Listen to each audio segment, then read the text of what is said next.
안녕하세요. 말랑말랑 기업사의 고프로 고현경입니다.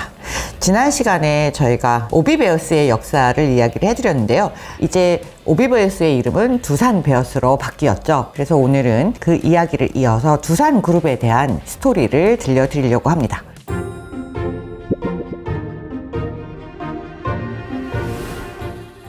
지난 시간에 이미 말씀드렸던 것처럼 두산그룹은 우리나라 재벌, 소위 말하는 대기업 중에 가장 오랜 역사를 가지고 있습니다. 무려 127년 역사를 자랑하고 있는데요. 그러다 보니까 최근에 두산그룹에서 두산 헤리티지 1896이라는 헤리티지 박물관을 세웠습니다. 박승직 상점이 처음으로 문을 열었던 그 시기가 1896년이다 보니까 그 시점을 1896으로 잡아서 헤리티지 1896이라고 해서 개관을 했는데요. 1896년에 박승직 상점이 만들어진 배경을 일단 먼저 보자면 1894년에 우리나라에 갑오개혁이라는 게 있었죠. 이 갑오개혁으로 독점권을 갖고 있었던 유기전이 폐지가 됩니다.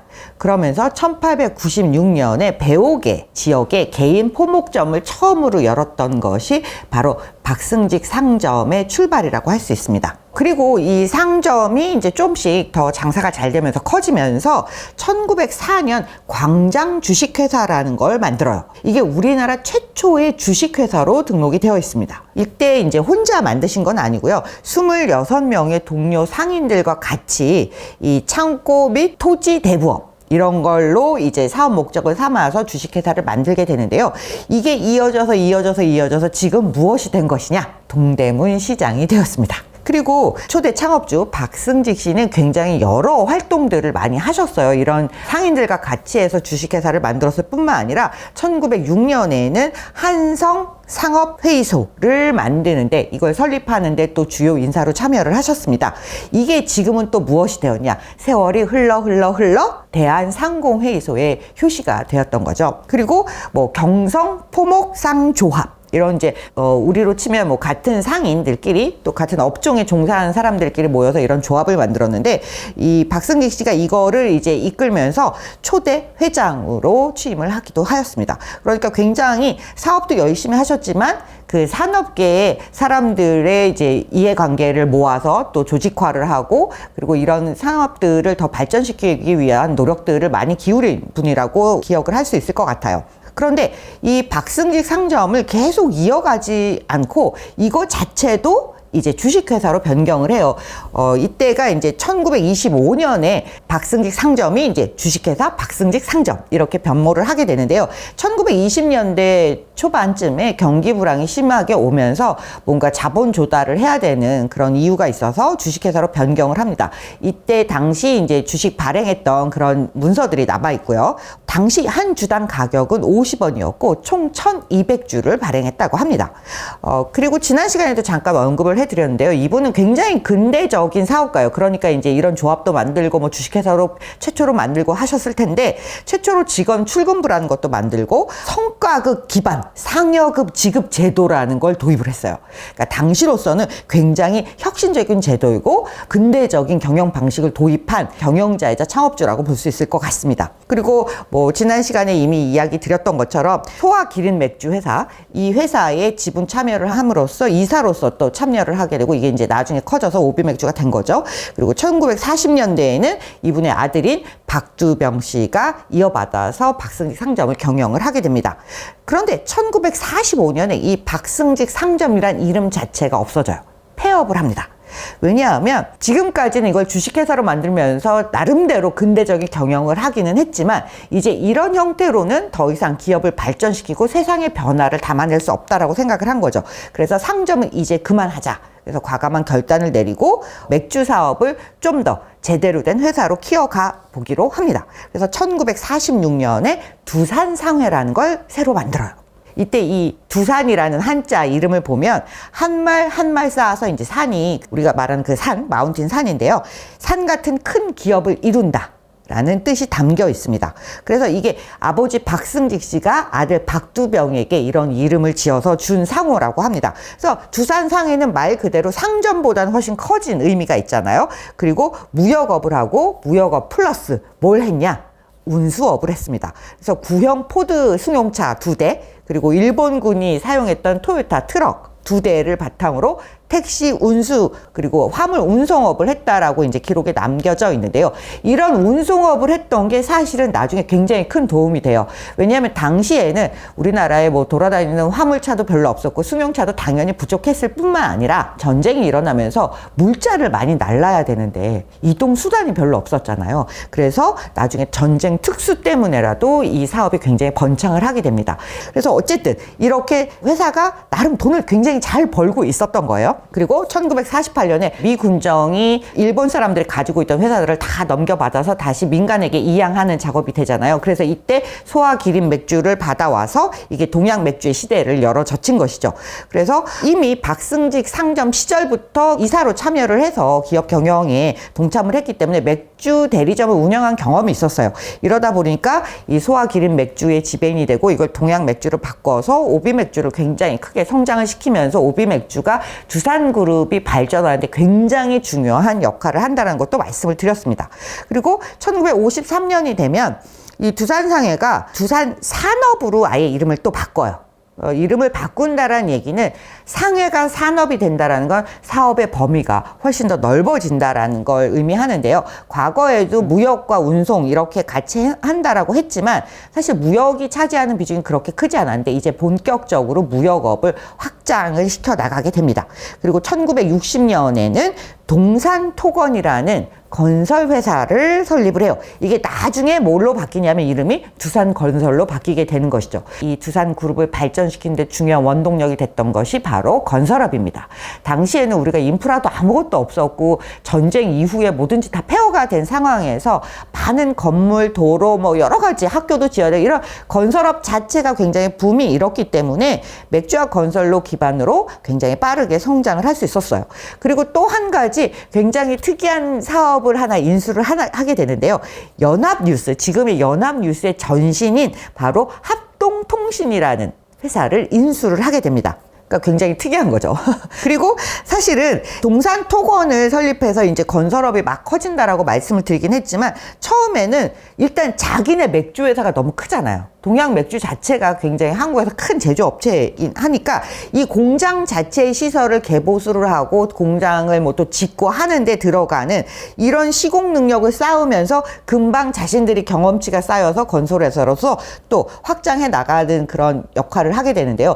이런 자기들이 가지고 있는 사업에 필요한 부문들의 회사를 계속 설립하는 과정들이 이후에도 계속 이어지게 됩니다.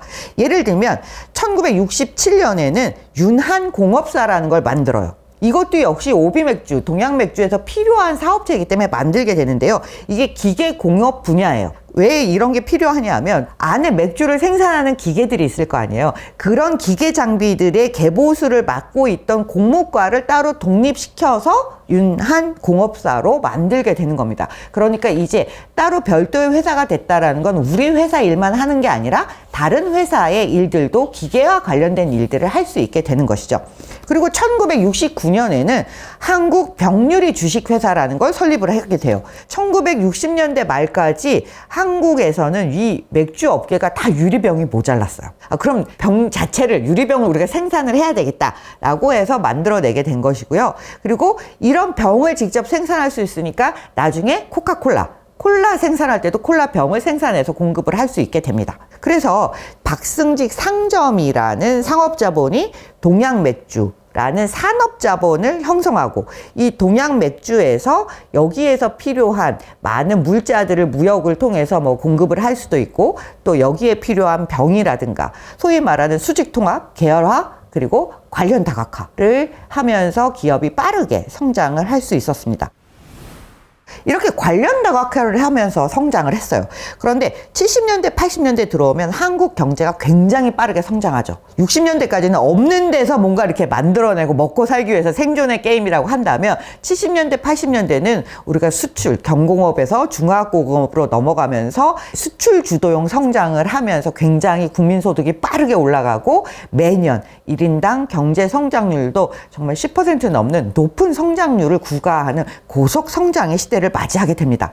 그러니까 이런 대성장의 시대가 열렸는데 돈도 있고 기업 경영을 해본 것도 있고 관련 다각화도 했으면 이젠 어떤 새로운 산업에 진출하고 싶어 하는 건 당연한 거죠. 그래서 이때부터는 비관련, 지금까지 관련이 없었던 업종으로 진출하는 비관련 다각화가 시작이 됩니다. 물론 중간에 위기는 있어요. 뭐 오일 쇼크도 있었고, 그리고 중간중간에 뭐 경기 불황도 있었고, 정권이 바뀌면서 암흑의 독재의 시대를 겪기도 했었고, 이럴 때마다 위기가 없진 않았지만 전반적으로 본다면 대성장의 시대의 흐름에 올라탄 두산그룹도 굉장히 빠른 성장세를 보입니다.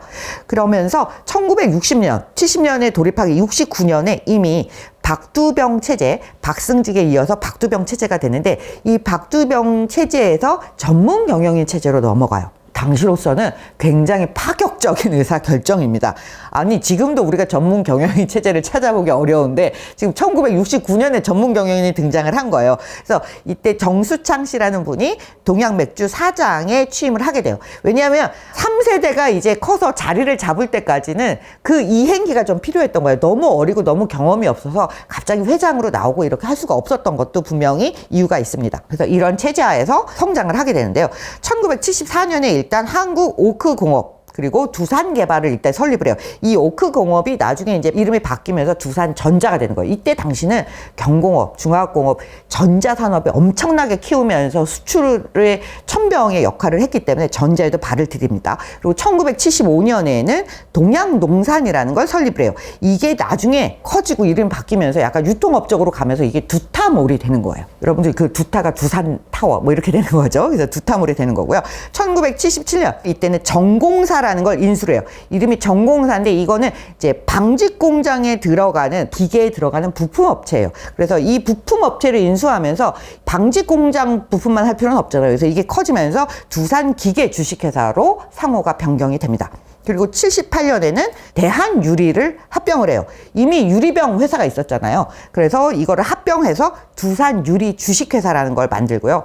또 이미 일찍이 연강학술재단이라는 걸 이때 설립을 하게 됩니다. 그리고 1979년에는 광고회사를 설립을 해요. 그게 바로 오리콤입니다. 광고 회사의 필요성을 느껴서 아예 우리가 광고 회사를 하나 만들자 이렇게 된 거고요. 그리고 두산제관이라는 걸 설립해서 알루미늄 캔 생산을 해요. 알루미늄 캔이야 당연히 캔맥주를 생산하다 보니까 그렇게 하게 된 거죠. 그리고 1970년대 후반이 되면 두산 산업이 수출 총 1억 달러를 돌파하는 기록을 세웁니다. 그리고 1980년대에 들어서면 살짝 변화가 있기는 해요. 1980년은 일단 쿠데타가 일어나면서 정권이 바뀌고 독재가 이제 본격적으로 시작이 되는 때인데요. 앞서서 제가 연합통신의 효시가 됐던 합동통신사를 인수를 했다 그랬는데 이게 정부 조치 일환으로 이걸 강제로 폐업을 당하게 됩니다. 그리고 이때 1979년 80년 이때는 암흑기예요. 그러다 보니까 불황이 되면서 설비 투자 이런 거 다 중단이 되고 뭐 부동산도 다 매각을 하고 정리를 하고 그룹 계열사도 통폐합하면서 본의 아니게 그룹 구조 조정이 한번 일어나게 돼요. 그리고 전문 경영인 체제가 문을 내리고 이제 3세대가 등장을 합니다. 그래서 1981년에 이 박두병 씨의 장남인 박용곤 씨가 두산그룹 회사의 회장으로 취임을 하게 됩니다. 뭐 뭔가 암흑기긴 한데 암흑기라고 해서 이 1980년에 뭐 아무 일도 안 한 건 아니에요. 뭐 이건 통폐합하고 저거는 만들고 하는데 이때 놀랍게도 위스키 생산을 하는 오비 시그램을 설립을 해요. 이게 시그램사는 이제 당연히 해외의 글로벌 위스키 제조 회사이고요. 이때까지는 우리나라에서는 위스키, 양주라는 건 다 수입해서 먹을 수밖에 없었잖아요. 근데 이 수입하는 걸 이제 좀 바꿔보자. 국내에서 생산을 하자. 그런데 우리는 기술이 없어. 우리가 기술이 없기 때문에 항상 뭘 하죠? 합작을 하죠. 외국의 유명한 회사와 합작을 해서 기술을 습득한 다음에 자력으로 뭔가 해나가는 그런 방식을 많이 쓰는데요. 그래서 외국의 위스키 회사하고 합작을 해서 시그램을 만들게 되고, 근데 이때 당시에는 또 1985년쯤 되면요 경쟁사인 조선맥주가 칼스버그하고 기술 제휴를 하면서 이렇게 만드니까 또 동양맥주도 가만히 있을 수 없잖아요. 이 아노이저 부시, 지금 AV 인베브가 됐죠. 아노이저 부시하고 합작으로 1987년부터 버드와이저를 출시를 하게 됩니다. 그러니까 자기네 맥주만 생산하다가 위스키도 생산하고 합작으로 생산하고 이런 변화들을 거치게 되는 거죠. 그리고 1982년에 지난 시간에 말씀드렸던 오비 베어스 프로야구단을 창립을 하고요. 85년에는 이런 것도 만들어요. 동아출판사 동아인쇄를 인수를 해요. 동안 인수를 해서 이게 두산 동화가 되는데 여러분들 기억하실 거예요. 옛날에 우리 전과라는 거 들어보셨죠? 그래서 두산 전과 뭐 이런 거 백과사전 만들고 뭐 이런 회사들을 가지고 있었습니다. 그리고 87년에는 뭐 두산 기업을 설립을 했는데 이게 이제 레저 사업하고 하는 거예요. 그래서 이게 이제 나중에 두산 큐벡스, 88년에는 덕수 종합개발 이런 회사를 인수를 하기도 합니다. 근데 굉장히 놀라운 게 보시면 인수를 한 사례가 굉장히 많아요. 우리가 다른 뭐 LG라든가 다른 회사들을 보면요, 인수하는 경우가 그렇게 많지 않거든요. 그거에 비하면 이미 두산그룹은 요즘만 인수합병이 많았던 게 아니라 과거에도 인수를 꽤 많이 했었다. 그래서 다양한 소비재에 진출을 해서 KFC, 코카콜라, 네슬레, 3M, 코닥, 폴로 뭐 이런 게 사실은 다 두산에서 가져와서 했던 거예요. 그래서 이렇게 많은 소비재 영역에 쫙 손을 뻗치고 있었던 기업이 두산이에요. 요즘 두산을 보면 전혀 여러분들은 상상하실 수 없겠지만 과거에는 기술 기반의 제조업을 하는 회사가 아니라 굉장히 우리 일상생활에 밀접한 소비재를 많은 브랜드를 가지고 있던 회사로 자기 매김을 하고 있었던 겁니다. 그런데 아까 제가 80년대 초반에 약간 경기 불황으로 뭐 시그램을 만들었다고 얘기를 했는데 이런 불황들을 겪으면서 사업 구조를 좀 바꿔야 되겠다라는 생각을 하게 됩니다.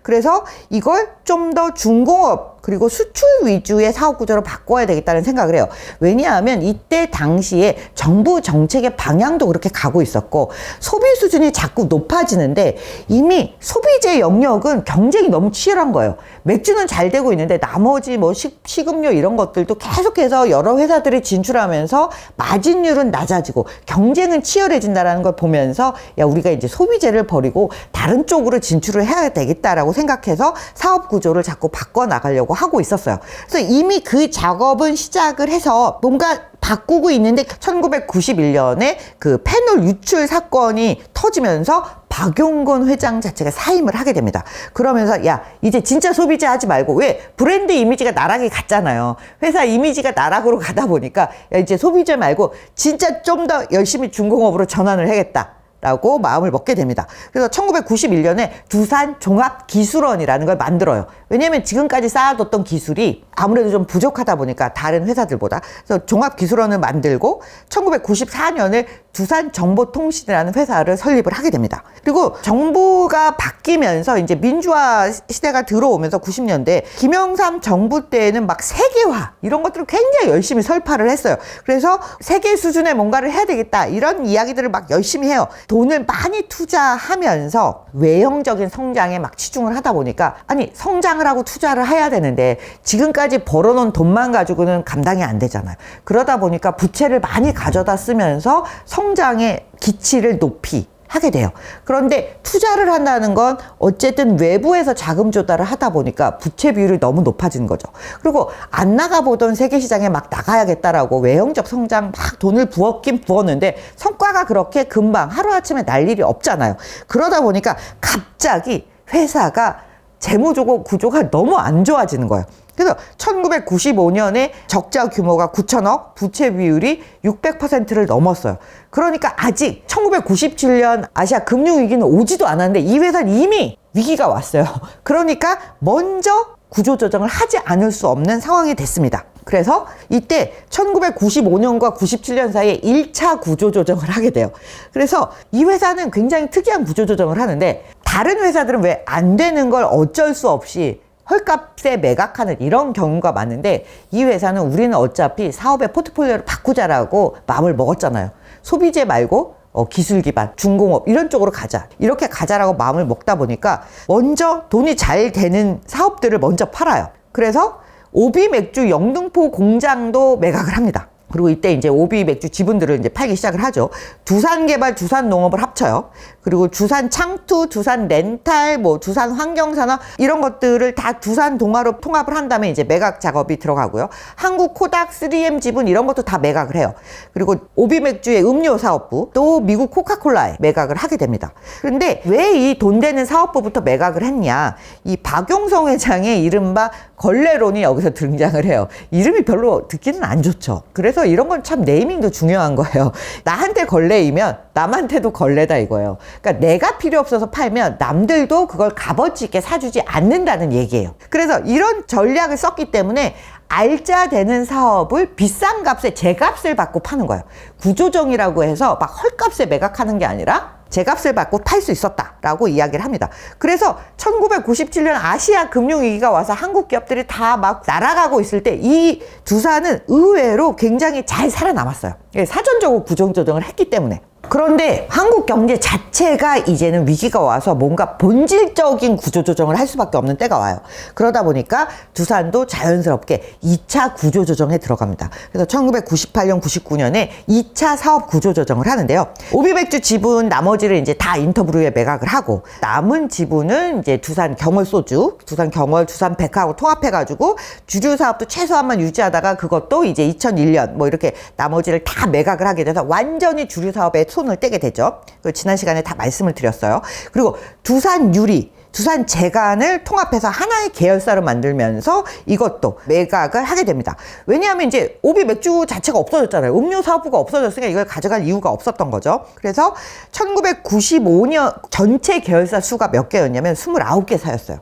구조조정을 다 하고 1999년에 이제 막 다 하고 나니까 계열사가 12개로 줄어듭니다. 수직 계열화를 만들었었잖아요. 그 수직 계열화를 이제 다 날리고 재무 구조도 굉장히 단순화하고 그룹의 계열사도 단순화하면서 부채 비율이 한때 그 600%가 넘었던 부채 비율이 한 200%대로 줄어들면서 안정적인 사업 구조를 가지게 됩니다. 그러면 구조조정을 잘 했어요. 그래서 안정적인 사업 구조를 가지고 12개 계열사만 남겼어요. 이 12개 계열사만 가지고 미래를 준비를 어떻게 할 것이냐, 이런 질문을 받을 수밖에 없어요. 앞으로 뭘로 돈을 버나? 이 질문이 굉장히 중요한 질문이 될 수밖에 없어요. 그래서 이때 박용성의 시대가 가고 박용만 회장의 시대가 왔는데, 이 박용만 시대를 열고 나서 이 구조조정이 다 있고 나서 박용만 회장이 인터뷰한 내용이 있어요. 동아 비즈니스 리뷰에 나와 있는 인터뷰 내용인데요. 보면 굉장히 솔직하게 그때 당시의 상황을 이야기해 주는 부분이 나옵니다. 부도 직전까지 갔었다. 그러니까 아까 600% 막 이런 부채 비율이 왔다고 했잖아요. 정말로 부도 직전까지 갔었기 때문에 정말 뼈를 깎는 노력을 하지 않을 수 없었다라고 이야기를 해요. 그래서 대응할 때 아까 말씀드렸던 그런 알짜배기 산업들을 다 내놓고 구조조정을 하면서 사업을 많이 축소시켰다. 그래서 이게 두산은 끝났다라고 사람들이 막 떠들어댔는데 그럼에도 불구하고 잘 살아남았다. 이제 3년 만에 정상화를 시켰다라는 고백을 합니다. 그러면 앞으로 뭘 먹고 살 것이냐? 포트폴리오는 여전히 엉망이었다라고 고백을 해요. 그래서 남은 사업이 12개를 남겼는데 뭐 바로 살 연관성도 없고 알짜는 다 팔았고, 그래서 이제 뭘로 먹고 사느냐? 그래서 기존 사업의 성장에 한계가 있기 때문에 우리가 이때 생각한 게 뭐냐 하면 인수합병에 답이 있다 라고 이야기를 합니다. 그 전에도 여러 번 인수를 했던 경험이 있잖아요, 두산은. 그래서 적극적인 인수합병에 나서게 됩니다. 그래서 2001년에 일단 한국중공업을 인수를 해요. 왜? 아까 말씀드린 대로 소비지에서 중공업으로 간다. 한국중공업을 인수해서 이게 두산중공업이 되고, 이게 지금 어떤 이름으로 남아있죠? 두산 에너빌리티. 그리고 2003년에 고려산업개발을 인수해요. 이게 이제 두산건설이 되는 거고요. 2005년에 대우종합기계를 또 인수를 합니다. 이게 지금 두산인프라코어로 가게 된 거죠. 자, 이런 세 개의 인수합병을 통해서 뭔가 중장비 업체, 중공업 업체로 거듭나게 되는 거예요. 그리고 2007년에 굉장히 큰 인수합병이 있습니다. 두산인프라코어가 2007년에 미국 잉거솔랜드 소형 중장기 부분, 요게 바로 밥캣이에요. 지금의 두산 밥캣, 소형 중장비 밥캣과 그리고 그 나머지 잉거솔랜드의 또 다른 2개의 사업 부분을 인수를 해요. 그러니까 잉거솔랜드라는 회사는 있고 잉거솔랜드가 사업부가 여러 가지 있는데 그 중에 3개를 인수를 하는 거예요. 이걸 얼마를 주고 샀냐? 49억 달러를 주고 샀어요. 2007년에. 그래 당시 우리나라 돈은 얼마냐? 6조 원이에요. 6조 원. 그러니까 6조 원이면 한국 기업 역사상 가장 최대 규모로 인수를 한 거예요. 그래서 이 엄청난 도전이자 모험이에요. 앞에서 3개의 인수는 먹고 살려고 했다 치는데 어쨌든 한국 회사를 인수를 했기 때문에 뭔가 경영상에서 어려움이 있을 거라는 예상을 하기 어렵지 않아요. 그런데 글로벌 경험이라고는 수출한 게 다예요. 외국 가서 외국에도 뭘 팔아본 게 단데 와 이번에는 정말 잘 나가는 회사를 인수를 하게 된 거잖아요.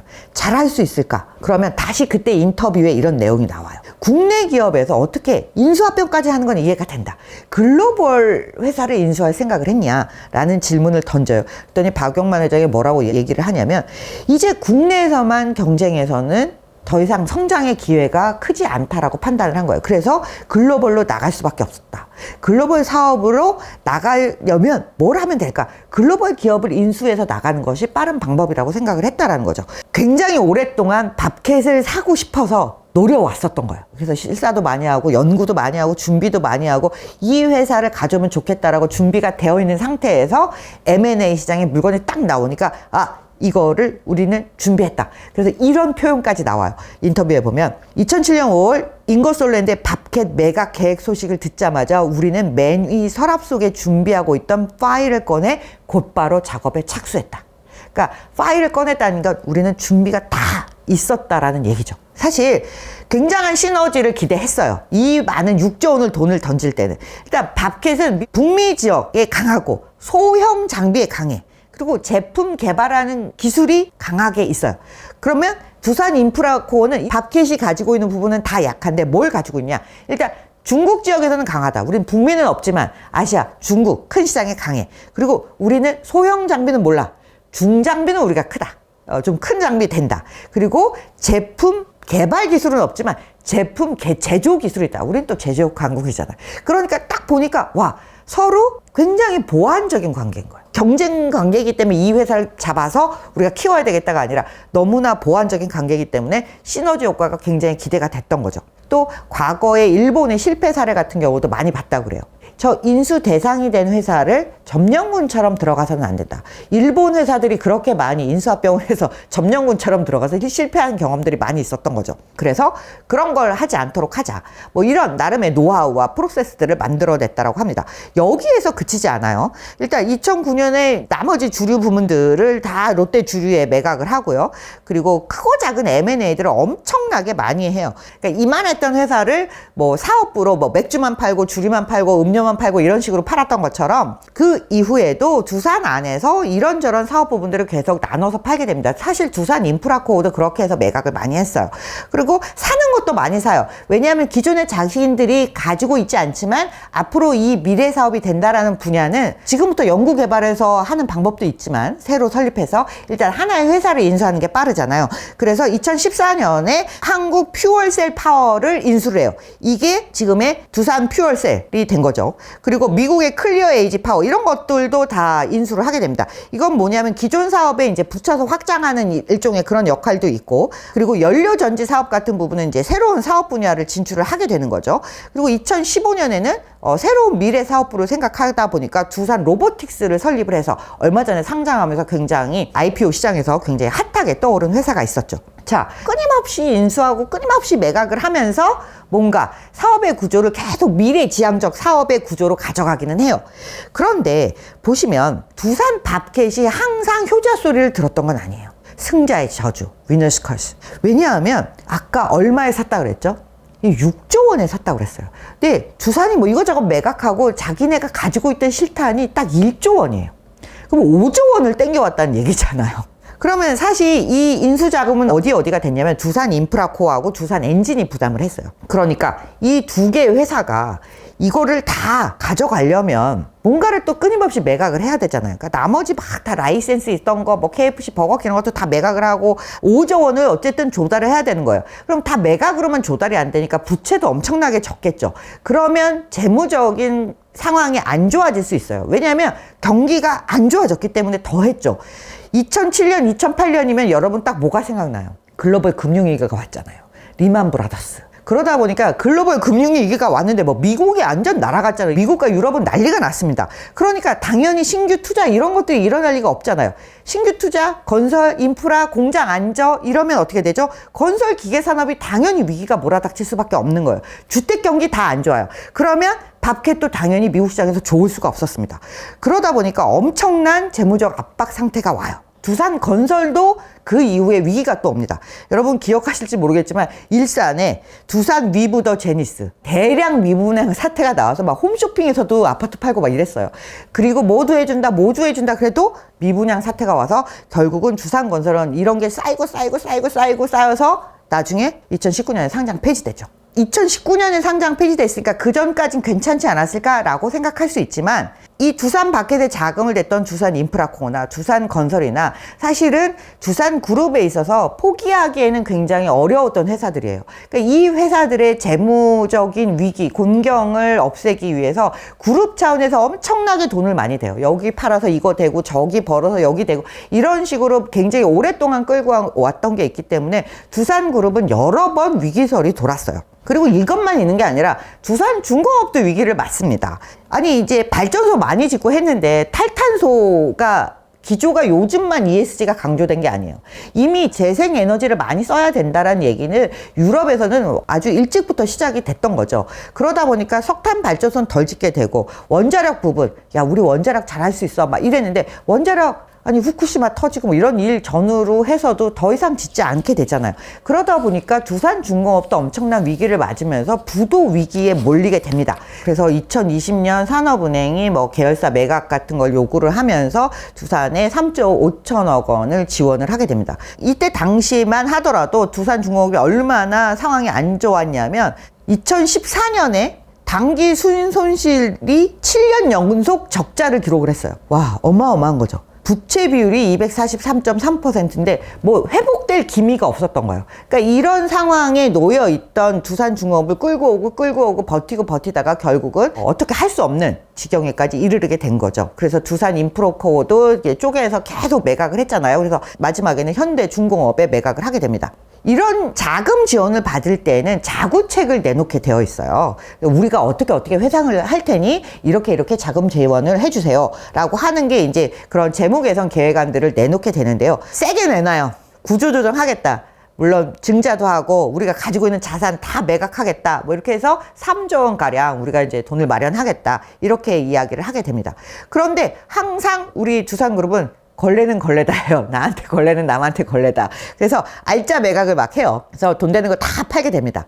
이렇게 보면 두산은 항상 이제 뭔가 반복을 해오는 거예요. 잘 되는데 사업을 좀 바꿀 거야. 그래서 신사업도 막 하고 하면서 유동성 위기가 와요. 그러면 알짜를 또 막 팔아. 그런 다음에 다시 회복을 해. 그러면서 기존 사업과 새로운 사업으로 또 막 전환을 해. 그러면 다음에 또 뭐 세계 경제가 안 좋아지던 뭐 내부적으로 뭐 투자를 잘못했거나 또 위기가 와요. 그러면 또 알짜를 막 매각을 해. 그러면 다시 회복해서 또 새로운 사업을 해. 이런 게 계속 반복되는 거예요. 그러니까 구조조정을 하면서 인수합병의 도 같은 거죠. 그래서 지금 여러분들은 두산이 언제 위기였어? 요즘 잘 나가지 않아? 로보틱스도 있고 뭐 퓨얼셀도 있고 주가도 괜찮지 않아? 이런 생각을 하는데 3년 전에 불과 3년 전에 부도설이 돌고 위기설이 있었어요. 이렇게 인수합병에 맞들인 회사들은 절대로 놓치지 않더라고요. 2022년에 또 뭔가를 인수했어요. 그게 바로 반도체 테스트 기업 테스나를 인수를 해요. 그래서 이게 지금은 두산 테스나가 됐습니다. 그래서 오늘날의 두산은 새로운 미래 먹거리로 뭐를 제시하고 있냐면 반도체, 에너지, 산업기계 이렇게 세 가지 부문으로 나눠져 있어요. 두산그룹의 과정을 보면 성장 전략을 짜요. 그러니까 유동성에 빠졌다가 이제 회복을 해. 아니면 이제 돈을 많이 벌었어. 그러면 새로운 성장 전략을 짜는데 이때 이게 뭔가 팬시해 보이는 새로운 신사업으로 눈을 돌려요. 그런데 자기들의 경험치가 많이 쌓여 있지 않잖아요. 익숙하지 않은 사업인 거예요. 그리고 잘 굴러가지 않으면 기존에 있던 알짜를 매각하잖아요. 오비 맥주는 정말로 잘 판 결정일까요? 나한테 걸레는 남한테 걸레다. 그래서 알짜를 팔면서 구조조정을 잘했다라고 이야기하지만 사업 포트폴리오를 잘 전환했다고 하지만 일각에서는 너무 알짜를 쉽게 판 게 아니냐. 그러니까 캐시카우가 없어지면서 신사업을 노리다 보니까 금방 유동성 위기가 오는 거예요. 그리고 이것뿐만 아니라 이런 과정에서 형제의 난도 있어요. 우리는 항상 왕자의 난도 있고 형제의 난도 있고 남매의 난도 있고 왜 재벌 그룹마다 무슨 난들이 이렇게 많은지 모르겠어요. 여기도 두산 형제의 난이 있어요. 박승직에서 박두병으로 왔고 박두병에서 전문 경영인이 있다가 그 다음에 이제 박용곤의 시대가 열렸잖아요. 박용곤 씨가 그 1991년에 사임을 하잖아요. 패널 사건 때문에 사임을 하고, 그 다음에 박용오의 시대가 오고, 박용선, 박용현, 박용만 이렇게 흘러가게 되는 거거든요. 그런데 박용오에서 박용성으로 넘어가는 이때의 문제가 발생을 해요. 이게 2005년인데요. 박용호 전 회장이 빌려났다고 생각을 하는 거죠. 그러면서 뭘 터뜨리냐 하면 두산그룹 박씨 일가가 20년에 걸쳐서 1,000억 원이 넘는 비자금을 조성했다. 이런 주장을 하면서 내가 이거를 밝혀서 쫓겨났다. 막 이런 얘기를 하고요. 또 다른 일가들은 박용오의 주장은 터무니없다. 두산 개발을 차지하려고 저 난리를 피는 거다. 라고 이제 대립을 하게 돼요. 왜 이 두산 산업 개발이 중요했냐면 이 당시는 두산 산업 개발이 거의 지주회사 역할을 하는 거예요. 그래서 이 두산 산업 개발 밑으로 계열사들이 막 붙어 있기 때문에 여기 지분을 많이 가져가는 사람이 그룹을 지배할 수 있게 되는데 박용호가 물러나면서 나는 저 지분을 갖고 나가야겠다라고 했는데 이제 이게 다른 네가 그걸 가지면 다 가져가는 건데 그건 안 되지. 이러면서 이제 형제들 간의 싸움이 나게 되는 거죠. 그래서 기본적으로 장자 승계를 하긴 하는데 두산그룹은 이렇게 장자를 가는데 장자의 나이가 잘 안 차 올랐다. 회장직을 아직 맡길 수 없는 나이다. 그러면 중간에 누군가 형제가 들어와서 해요. 아버지의 형제들이 왔다가 장자가 크면 다시 여기에 넘겨주는 거예요. 이거를 이제 한국 신문 기사를 보니까 사우디아라비아식 승계라고 하더라고요. 그러니까 그런 식으로 장자가 가지만 그 빈틈은 형제가 메우거나 이전에는 이제 전문 경영이 메운 적이 있죠. 이렇게 내려가야 되는데 여기서 분란이 일었던 거죠. 그래서 이거를 이제 다 정리되고 다시 이제 박용건 회장의 맏아들이 박정원 회장이 지금은 회장 자리에 올라와 있는 겁니다. 그러니까 그 사이에 여러 형제들이 돌아가면서 회장을 하다가 형제의 난이 벌어지게 된 거죠. 그래서 지금은 2016년에 장자 승계의 원칙에 의하여 박정원 씨가 회장 자리에 오르고 나머지 또 다른 형제들이 있을 거 아니에요. 그래서 이 사촌들이 함께 4세대 경영을 하고 있습니다. 여기에 대해서는 당연히 뭔가 말들이 많이 있을 수밖에 없어요. 그러면 이제 이런 과정들을 다 거쳐서 오늘날의 두산그룹을 찾아보겠습니다.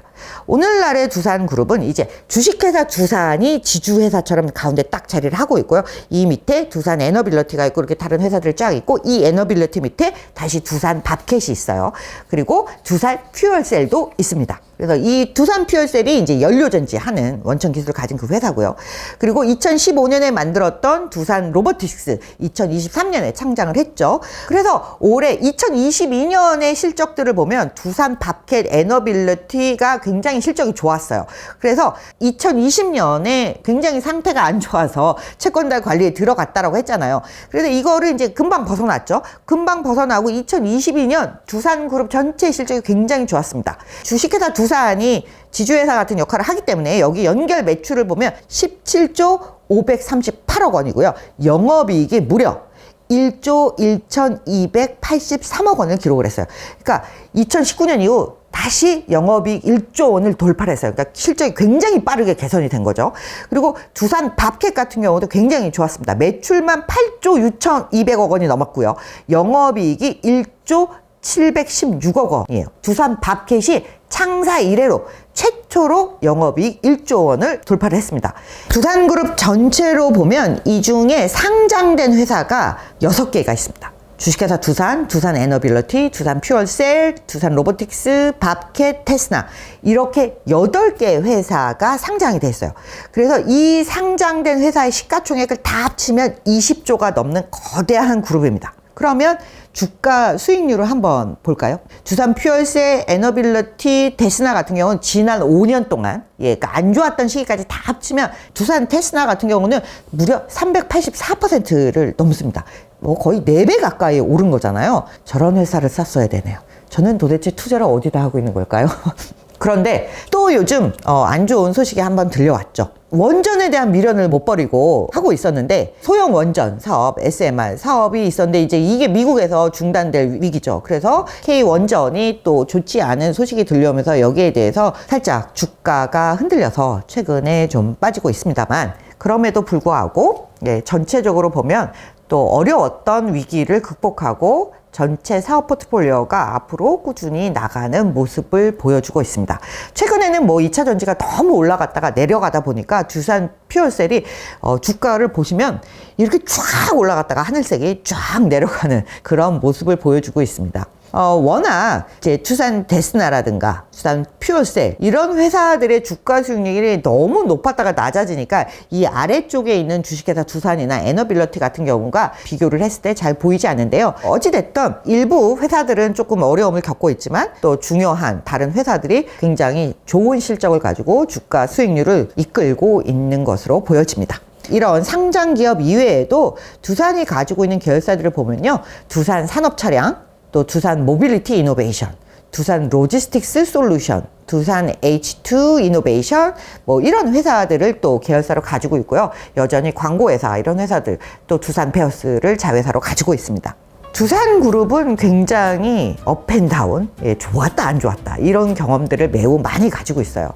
그럼에도 불구하고 한국에서는 127년이라는 놀라운 역사를 가지고 있습니다. 한국에서 100년 넘는 기업이 굉장히 드물어요. 그런데 이런 100년 넘는 시간 동안 살아남았다라는 것, 그리고 여전히 미래 산업 먹거리를 가지고 있다라는 뜻은 그만큼 두산이 가지고 있는 두산만의 전통 스피릿 뭐 이런 것들이 긍정적인 힘을 발휘하고 있기 때문이 아닌가 싶습니다. 물론 지배구조에 대해서는 여전히 논란의 여지가 있습니다. 과연 패밀리 기업이 얼마나 앞으로도 성장해 나갈 수 있냐, 4세대, 5세대까지 넘어갈 수 있는지에 대해서는 좀 퀘스천 마크가 있는 것이 사실입니다.